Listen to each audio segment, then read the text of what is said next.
آئیے ایک نظر ڈالتے ہیں پیغمبر محمد صلی اللہ علیہ وآلہ وسلم کی نبوت پر رومی بادشاہ ہرقل کی مشہور تحقیق پر۔ تو یہ قصہ ہمیں کہاں سے ملتا ہے؟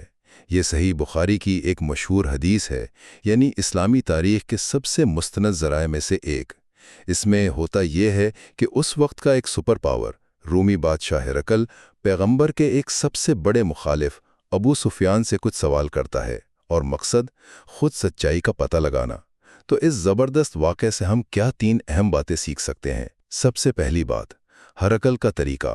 دیکھیے، اس نے سیدھا یہ نہیں پوچھا کہ کیا تمہارا پیغمبر سچا ہے؟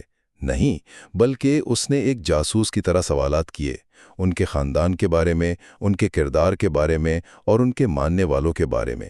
وہ صرف حقائق کی بنیاد پر ایک غیر جانبدار نتیجہ چاہتا تھا۔ دوسری بات، اور یہ بہت دلچسپ ہے، ابو سفیان کی سچی گواہی۔ یاد رہے، وہ اس وقت پیغمبر کے بدترین دشمنوں میں سے تھے، لیکن پھر بھی وہ جھوٹ نہیں بول سکے۔ انہوں نے خود مانا کہ اگر انہیں اپنے لوگوں میں جھوٹا کہلانے کا ڈر نہ ہوتا تو وہ ضرور کچھ غلط بیانی کرتے۔ یعنی سچائی اتنی طاقتور تھی کہ دشمن کی زبان سے بھی سامنے آ گئی۔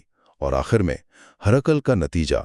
ابو سفیان کے جوابات سن کر ہرقل نے فوراً کہہ دیا کہ یہ تو ایک سچے پیغمبر کی نشانیاں ہیں، جیسے کہ ان کا عالی نسب ہونا، ان کے پیروکاروں کا بڑھتے جانا، اور یہ کہ وہ کبھی وعدہ نہیں توڑتے۔ اس نے تو یہاں تک کہا کہ اگر میں ان تک پہنچ سکتا تو میں ان کے پاؤں دھوتا۔ تو خلاصہ یہ ہے کہ یہ واقعہ ہمیں دکھاتا ہے کہ کیسے ایک طاقتور غیر ملکی حکمران نے منطق اور سوالات کے ذریعے خود پیغمبر کے ایک مخالف سے ہی ان کی نبوت کی سچائی کو پہچان لیا۔